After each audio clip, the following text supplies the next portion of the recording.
Ladies and gentlemen, good afternoon to those dialing in from Europe.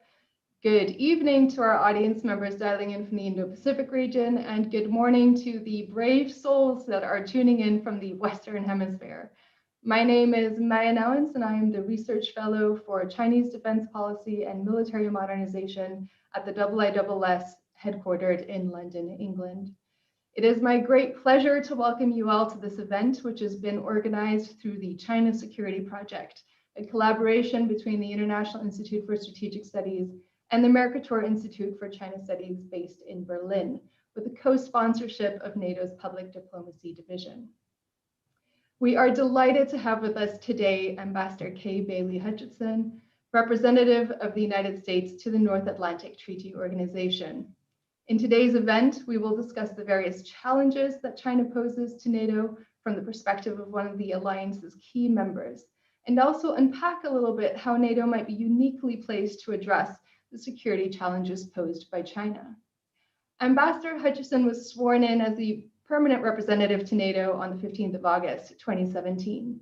She served as a US Senator from Texas and was elected to a Senate leadership position between 1993 and 2013.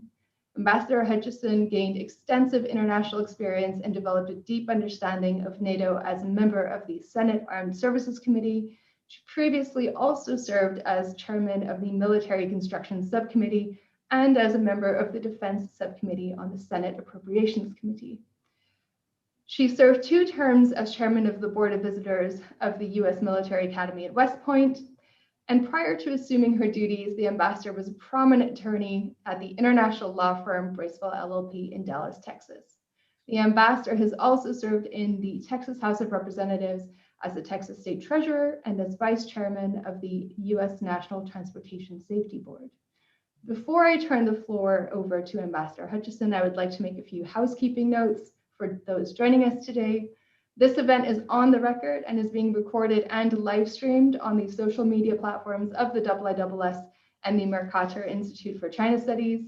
The ambassador will give her remarks for roughly 15 minutes, after which we will open the floor to questions and answer sessions of roughly 40 minutes in length.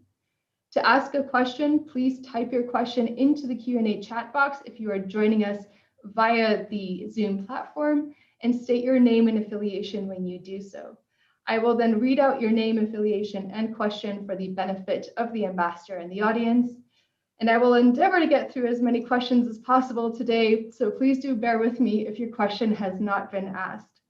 And with that, I will now hand over to our guest of honor, Ambassador Hutchinson. The floor is yours. Well, thank you very much, Maya. It is wonderful to be with you and appreciate so much the work that you're doing there on this very important issue. And I have to say, China has become one of the major issues that NATO is now beginning to really look at and try to share information to determine how we deal best with China. Let me first say that no one wants to have China as an adversary. In fact, America was ready to give China a place at the World Trade Organization early, and were supported in that by all of our allies, so that we thought we'll bring them into the world's rules-based order, and that will make them a fair competitor and one that we can deal with in a way that enhances us and enhances them. However, China has not abided by the rules-based order. And I think if you know any company or any person that has dealt with China on a commercial basis, you will realize, as so many of my constituents when I was in the US Senate did, that China is not a fair and level trading partner, and they will take technology and really steal it, not giving any kind of transparency in what they're doing, and then we'll turn around and compete with the technology that they have stolen and undercut the price so that the company with which they are dealing will be at a disadvantage. I think one of the things that we've seen right off the bat is with Huawei being able to undercut so many other companies in bidding processes because they are subsidized, which of course is not legal in the WTO. And of course, they are stealing technology and using it to their advantage and against competitors and then undercutting the price.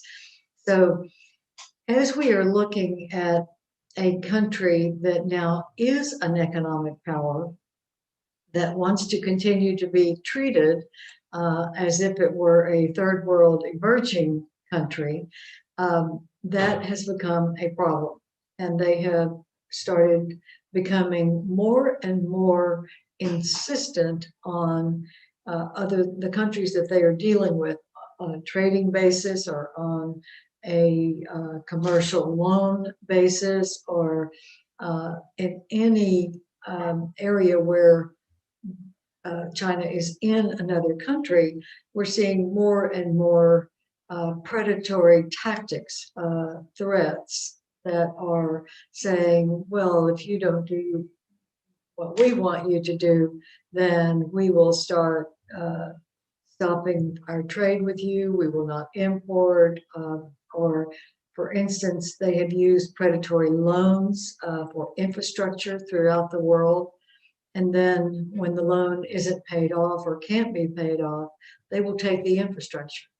And we have seen a buildup, particularly in ports, for instance, of Chinese investment in our really ports throughout the world, including the Belt and Road Initiative in Europe, where China has, or Chinese-owned companies have gone in and they have invested heavily or they have loaned heavily into a port.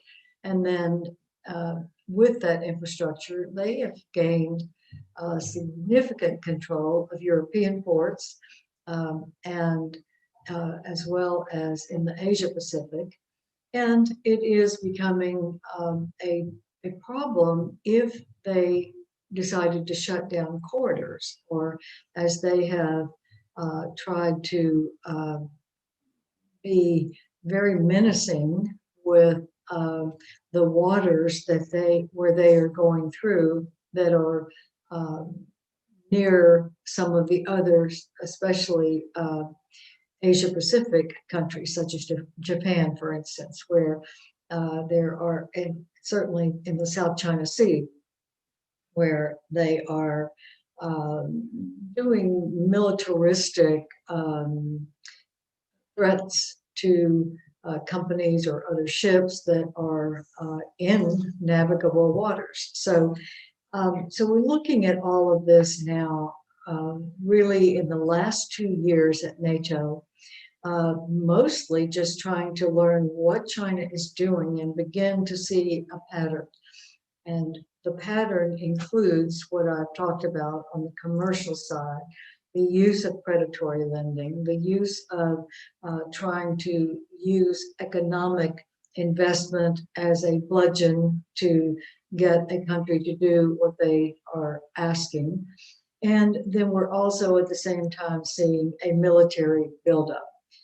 China's nuclear and ballistic missile arsenal is most certainly probably the largest in the world, I have to say, probably larger than Russia and larger than the United States.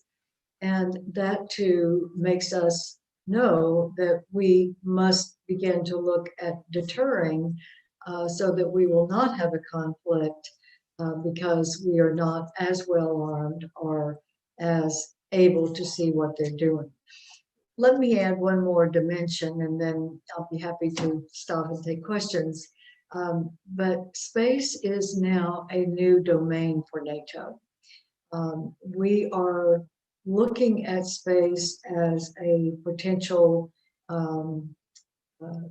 military capability, most certainly intelligence gathering.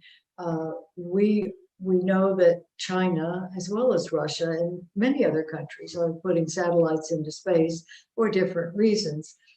Also seeing the beginning of attacks on our satellites and the malign influence. And when you see what can be done in space, and especially with artificial intelligence, we are seeing a lot of activity that makes us realize that we better be very clear-eyed about the potential for a Chinese buildup, the potential for an adversarial relationship, and then the potential for needing to deter if there did emerge a conflict that China would feel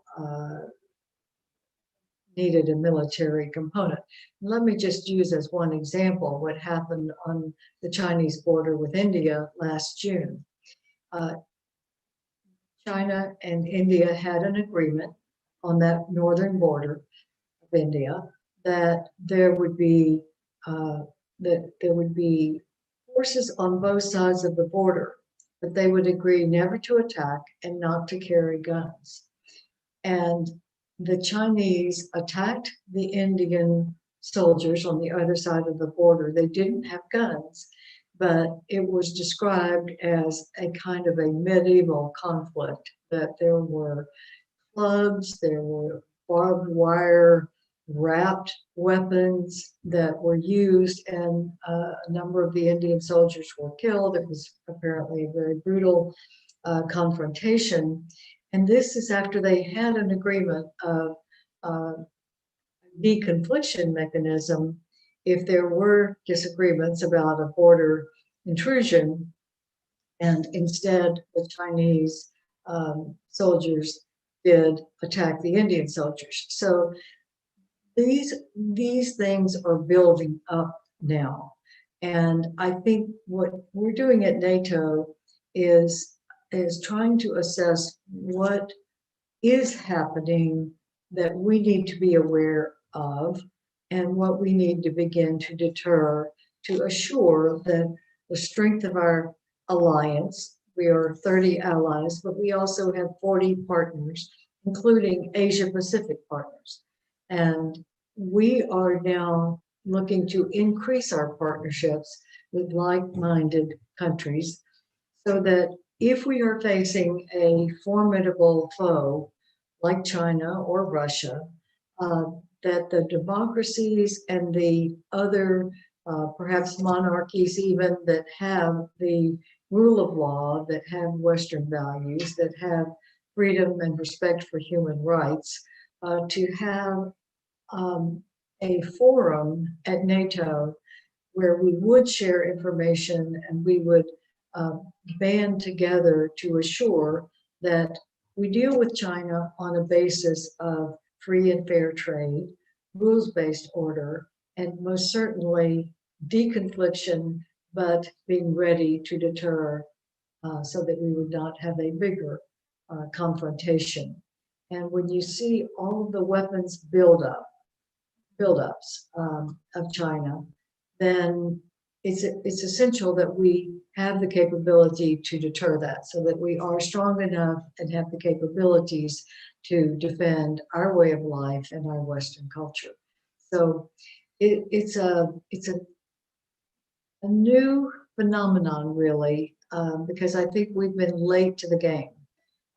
We have been late in assessing China as a risk. We have tried to bring them in, as I said before, and give them every benefit of the doubt.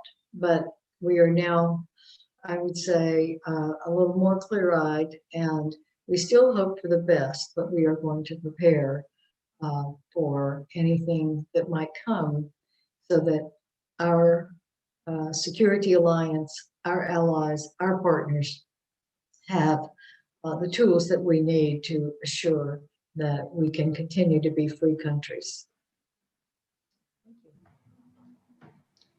Thank you very much, Ambassador, for those strong words and a real tour d'horizon of the challenges that China poses to NATO. I'll open the floor up to questions now and go through them in the order that I have received them. For those who still would like to ask a question, please do state your affiliation as well as your name so that I know who you are when you ask a question. But the first question that I'd like to call upon is from Professor Jean-Pierre Cabestin, who I know from the Hong Kong Baptist University, my apologies. And his question is, can the US and NATO members let an authoritarian nation which seeks the democratic West as an adversary become the first world power ahead of the US? And if not, what should NATO do to prevent this from happening? So Ambassador, you spoke to information sharing within NATO as being vitally important. How do you think that this should best be done? Well, for one thing, I do think that we should have allies as we are facing such a formidable economic power and watching it with a military buildup. So I think we have to be clear-eyed. That is one thing that I think in NATO, we are putting forward the evidence so that our allies and our partners see that this is not just America, this is all of us that must see what is going on, and particularly the Belt and Road Initiative that is so much a part now of the port facilities throughout Europe. It is so important that we look at this and begin to prepare. For instance, we talked about the 5G, the networks that must be secure. And we know that the Chinese-owned companies cannot guarantee that privacy and contractual rights will be adhered to by a Chinese company. And so we are making an effort at NATO to have clean networks so that we can have the ability to communicate without interference, without artificial intelligence encroaching on it. And at NATO, 25 of our 30 allies now have committed to that clean network. And as we build on that, it will be essential for us to have the ability to continue to share information and continue to be able to call out a hybrid or cyber attack so that we can designate where it's coming from, and that we would be able to communicate that to give the forewarning to our other allies. We don't want China to get ahead of America. We believe that they will not be able to do that.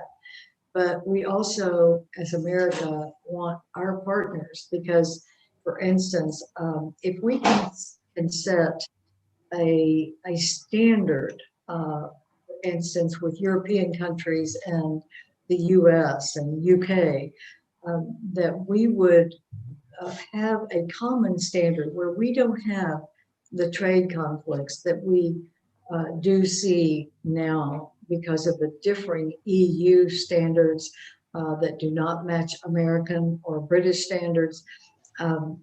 We need to try to come to a common cause on that so that we could set the standard for the rest of the world, including China, on what are the free and fair components of a level playing field that we would all accept.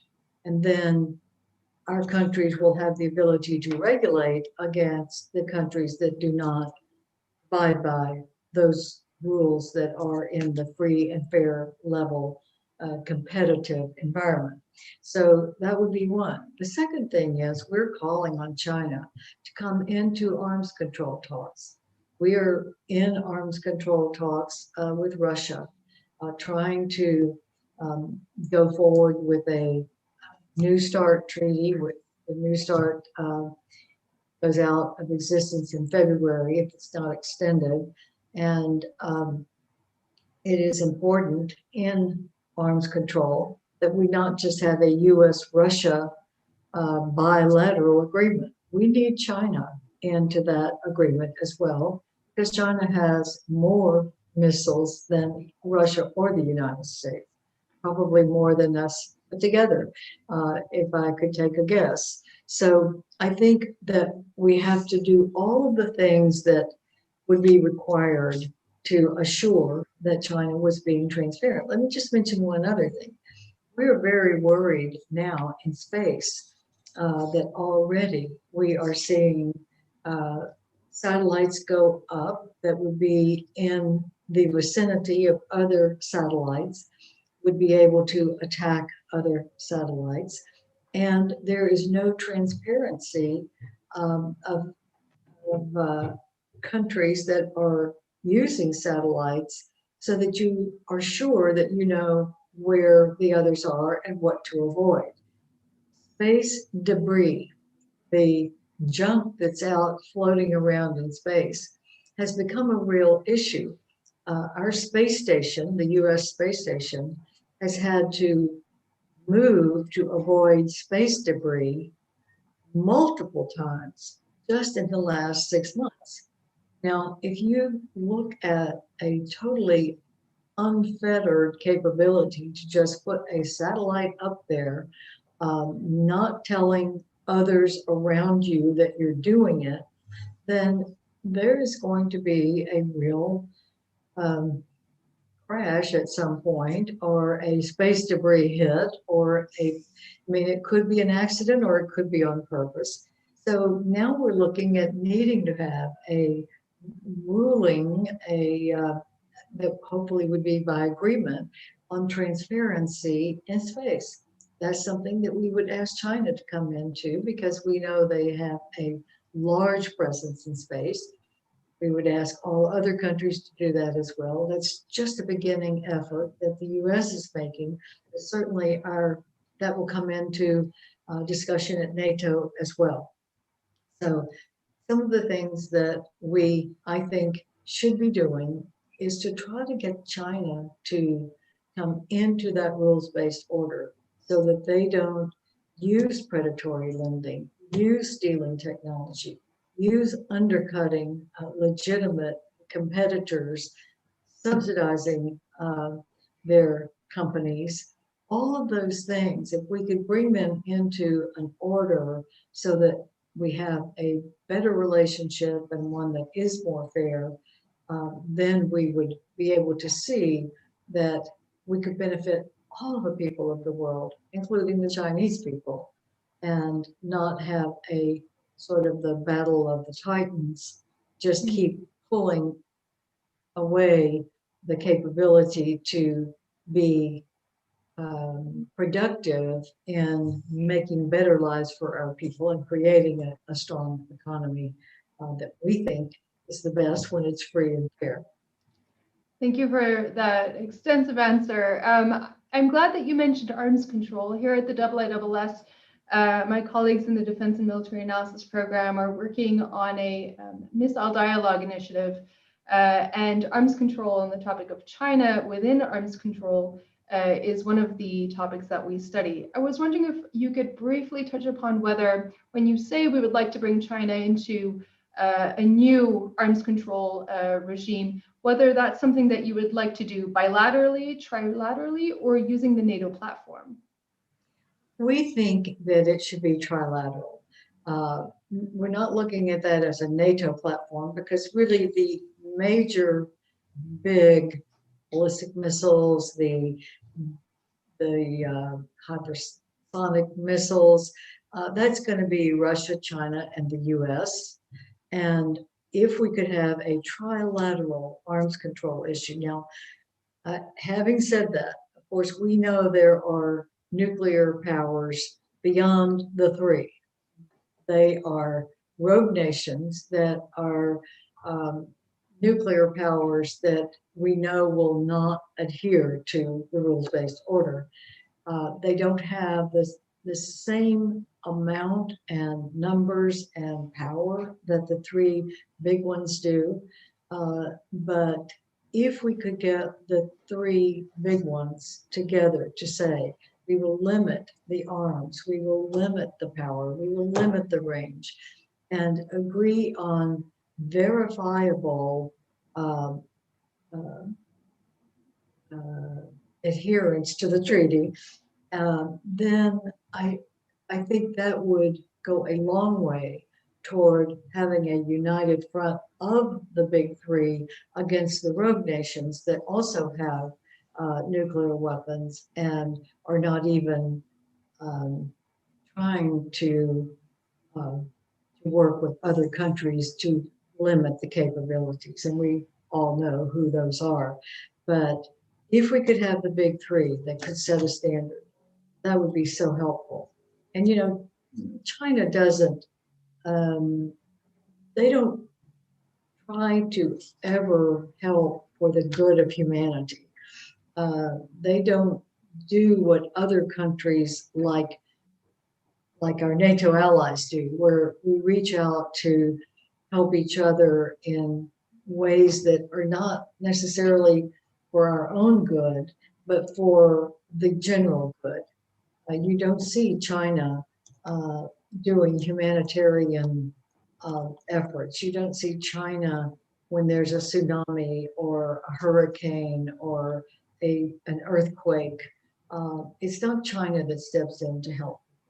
It is NATO allies. It is other partners that we have that do have humanitarian um, instincts. And so now we want China to become a country like that as well. We want China to start uh, being doing good when it's not necessarily in their own interest, like America does, or UK does, or any of our NATO allies do. Uh, when we see a humanitarian crisis, we go forward and we give of our treasure to help.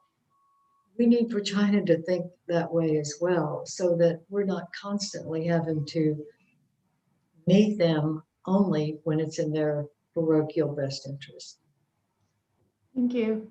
The next question that aligns with one that I have is from Naseem Zara from Channel 24 Pakistan, who asks that there appears that there is a difference, a divergence of perception and of policy between the United States and other NATO European members on how they view China as a threat and how they might respond to threats when those might align.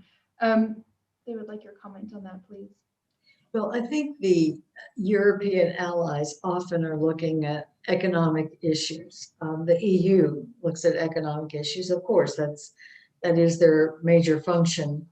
And so because they have trade relationships, they are, like we are in a way, trying to say to China, we want to be a trading partner, but we want to do it on a fair basis. We want a level playing field. So Europeans will be less um, um, direct, maybe, about what China is doing on the military buildup side um, than maybe the Americans are. But it is important that they are recognizing, the Europeans are recognizing that China is now a major power. And though they do want the economic relationship, they are stepping up more and more to the fact that China, when they do have a major trading relationship where there is leverage, that they will use it for their own purposes. I just take Australia as an example. Australia, its major trading partner is China, and it's a big trading partner for China. And yet, when Australia has done things that China doesn't like, for instance, Australia asked for an independent investigation of the COVID-19, the genesis of where it started. China then reacted very negatively and began trade retaliation against Australia, one of its largest trading partners. They also, when Australia called out the military buildup in the South China Seas, China retaliated against Australia. When Australia began to look at the 5G and they chose not to go with Huawei because Huawei could not contractually commit to keeping contract rights, there was another retaliation. In fact, just in the last couple of months, China has left huge shipments of Australian goods on the piers, not allowing it to go into China and letting it rot. So they've been very, very harsh. And one of their ministers was overheard saying, if you want China as an enemy, you're going to get China as an enemy to the Australians. And so I think that if you look at that as a study of how China treats major partners that have an economic impact on China, and the way they are using that leverage on a country like Australia is a telling story, and it's one that we should all be looking at. And many of the other countries, Japan has stories that are similar. India has stories that are similar. And I think when you look at China stepping on people in that way, that I think the Europeans are very aware of the dangers of just letting China continue to violate the WTO rules that everyone abides by. And I think Europe is now beginning to look at ways to regulate what they are doing with China. But of course, that will be their call. But I see in NATO that all of the countries are now ready to say, we've got to be firm and we've got to be still willing to work with China, still try to bring them into a productive relationship, but we are going to prepare if that doesn't happen. Thank you. I'd like to move on to a question from Mr. Jacob Fromer at the South China Morning Post. He states that, according to your remarks, Ambassador, we've been late to the game assessing China as a risk, and that 25, but not all 30 allies have now committed to the Clean Networks Initiative. Mr. Fromer is therefore wondering, now that the administration is coming to an end, whether we can talk about what we weren't able to get done from your perspective in terms of bringing NATO on board with the US position on China. I think NATO is on board with the position of what we're all trying to do. America, as I said, wants China to come into the rules-based order, as does Europe and all of our NATO allies and partners.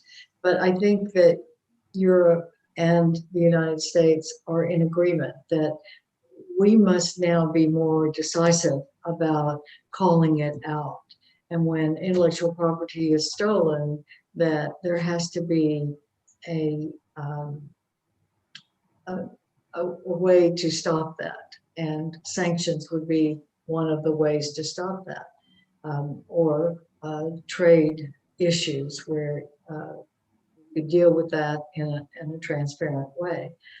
So I think that the Europeans in the NATO alliance are together on this. And if you had seen the ministerial meeting that we had just last week, where China was a major topic, I think everyone is aware now that we must do what is necessary to try to bring China in, but be prepared for a great power competition. Thank you. I'd like to turn outwards a little bit more towards the Indo-Pacific region. And there's a question from Ms. Rosalind Matheson from Bloomberg in London. She asks, following on from your comments on China and India, where do you see the biggest potential military flashpoints involving China going forward? Is this the South China Sea? And what is the role of NATO, if any, in trying to prevent that? What can and should NATO do? And I might just add on to that question as well, the topic of Taiwan, which a number of our audience members have asked about. Yes, well, Taiwan is certainly something that all of us are looking at to try to protect the freedoms that they have, but in the close proximity, of course, of China, and as well looking at the buildup in the South China Sea and its effect on navigation. And all of these Asia Pacific countries are seeing more malevolent activity around the islands in the South China Sea that the Chinese have built. They said they wouldn't militarize, but they are. And I think if you look at what's happened with Hong Kong, and everyone is just, I mean, you can't look at what has been happening in the crackdown on Hong Kong and the violations of what China agreed when they made the agreement with UK in Hong Kong, and not realize that China is not playing by the rules that they agreed to. Then you look at what could be happening in Taiwan. You look at the buildup in the South China Sea and the menacing of navigation in and around the whole Asia Pacific region. And I think more and more we are looking at more allies doing patrolling in the waters in and around all of the Asia Pacific countries that have been not attacked, but certainly with small incursions like Japan or South Korea. And I think that it's important that we do this not as US, but as allies, Asia Pacific partners, as well as NATO allies that have a trade interest in freedom of navigation. The international laws of the sea that are being violated will have an impact if China begins to resist the freedom of navigation. That will affect economies and deliveries and trade, as well as give military advantage. And today, the statistics are showing that major ports in Europe have significant Chinese ownership and activity.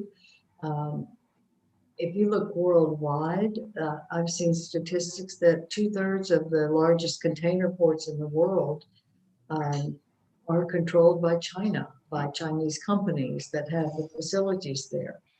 So I think that if we are going to protect economic interests, we've got to have freedom of navigation, but that also would go into military ability to navigate.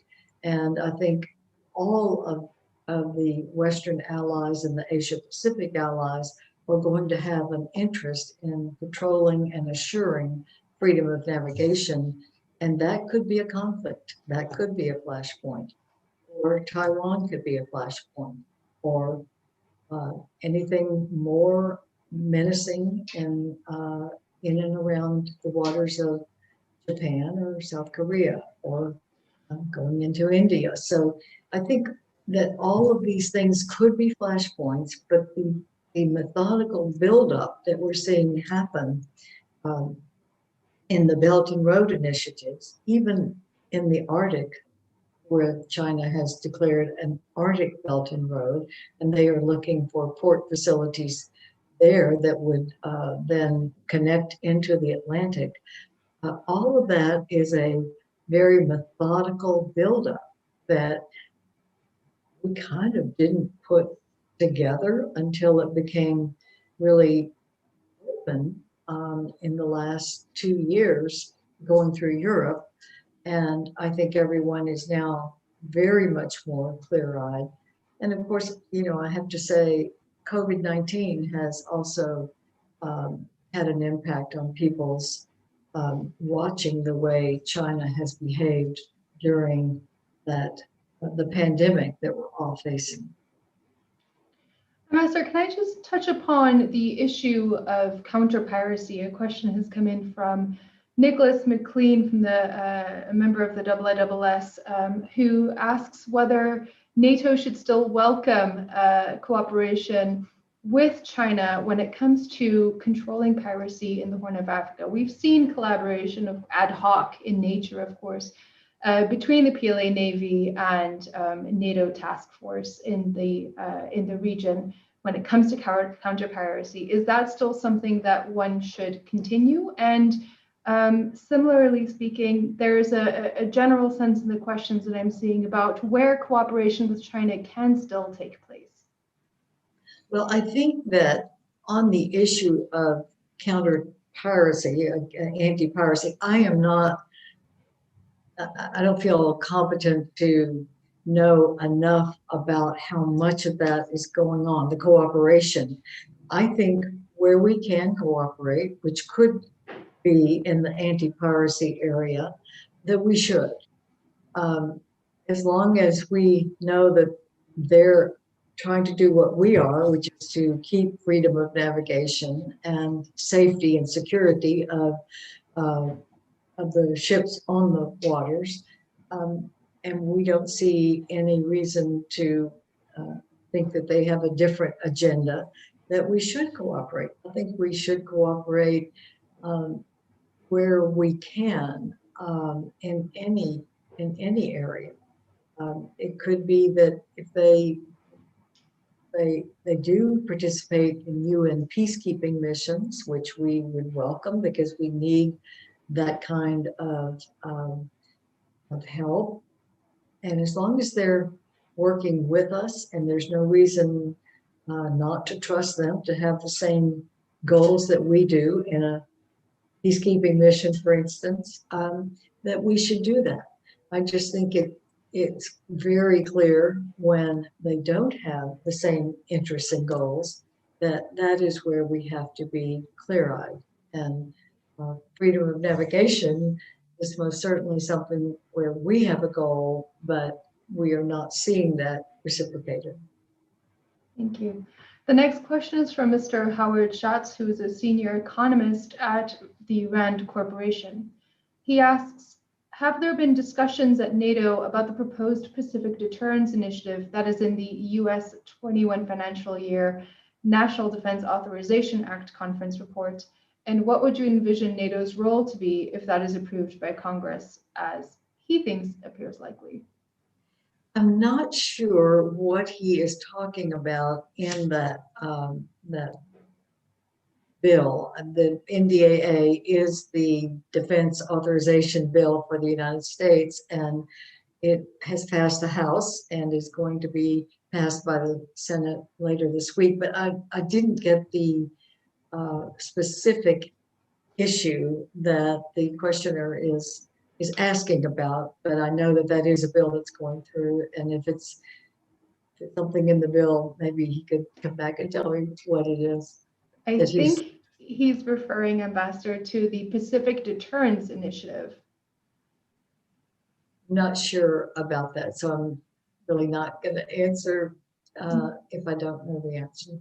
Moving on, I'd like to ask whether, although NATO sees Russia as its main strategic focus and has for a number of years now, and although China is now being seen as a growing threat, NATO is still officially a NATO partner, and there are institutionalized dialogue channels between the alliance and Moscow, such as the NATO-Russia Council.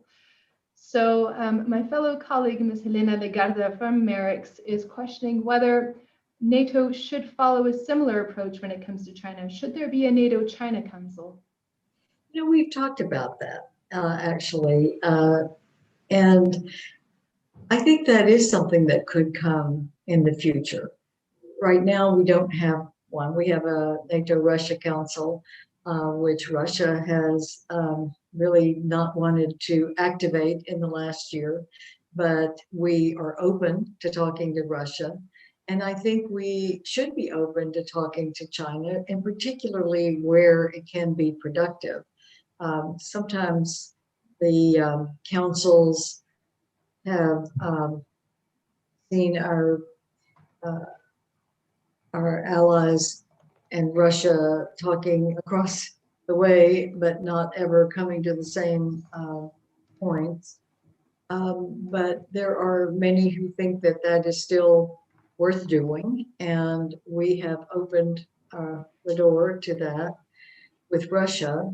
And I think it would be on the drawing boards to be discussed if we get to the point with China where there are issues where perhaps deconfliction could occur just by talking through what is happening and trying to make sure that they know what we know and that they have an explanation, or that we could come to a deconfliction area coming from talks like that. Thank you. The next question that I have is from Mr. Remo Steinmetz, who is from the Swiss Research Institute in Zurich. He asks that China is a large and growing market for goods and services, but has the disadvantages that the ambassador mentioned, but has disadvantages as well. So what do you recommend that Western companies do to do business with and or in China? And I suppose, how do we find commonality across actors between members in the alliance when it comes to this?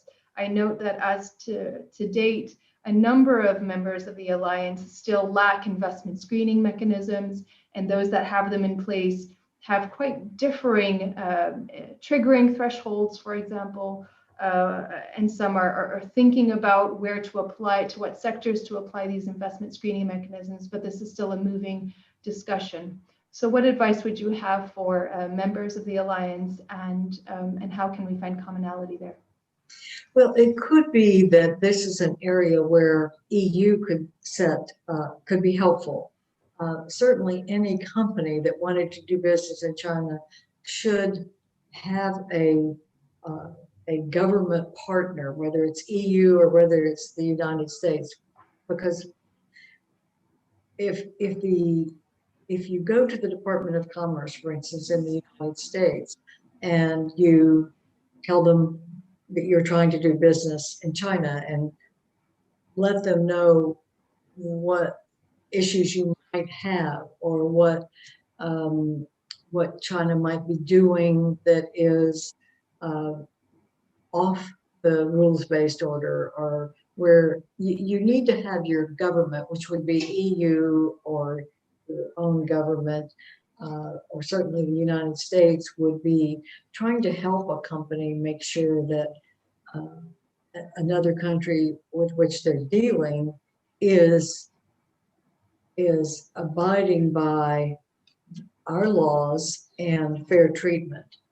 That's what the Department of Commerce in America does, and I know that Europe would have the same type of capabilities in the EU. So if I were a Western company wanting to do business in China, I would go straight to EU or to the Department of Commerce in America, or start with your own capital. There will be a Department of Commerce in every European capital, and say, here's what I want. What should I be looking out for? Can you help me get our foot in the door? Or can you help me to make sure that I'm abiding by our laws, but that we also are abiding by the way they are operating in China. It can help so much if you have your government backing, not that the government is going to take sides for you against another company, but that they would know what you're trying to do and then step in if China, for instance, is not playing fair, or if they are stealing technology, and you have a recourse then backed by your government. Thank you, Ambassador. I think we're running out of time now. So if I could just ask you a last question and take my privilege as the chair, what would you like to see happen within the alliance next year to move towards a common approach on China? What will you be looking for? I think that we have really set the stage for beginning to look at the places where China is building up in an adversarial way. For instance, cyber and hybrid.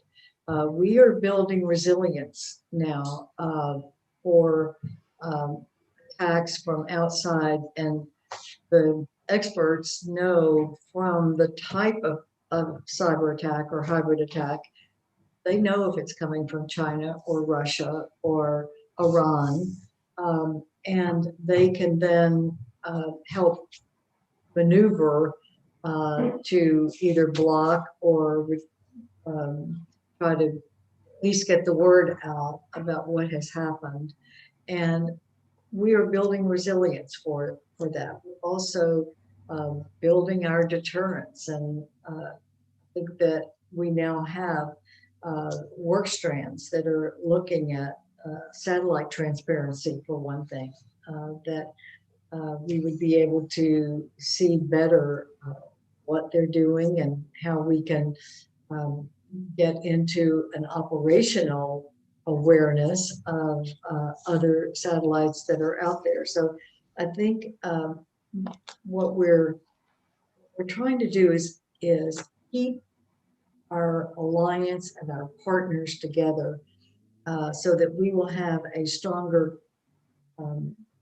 deterrence effort against when China is breaking the rules. And if all of us are together on that, then that might be the best leverage that we can have. And as I said, our common goal is to bring China into the rules-based order, not make them an adversary. But hope is not a plan. So we're going to make sure that we are ready to deter if we need to. And it's going to be a methodical and continuing effort on the part of the alliance, which is now very much more clear-eyed. And I think the EU is as well. So I think that there are many of us that will be going together, including partners that are not in EU or NATO, but are working with us, especially in the Asia Pacific.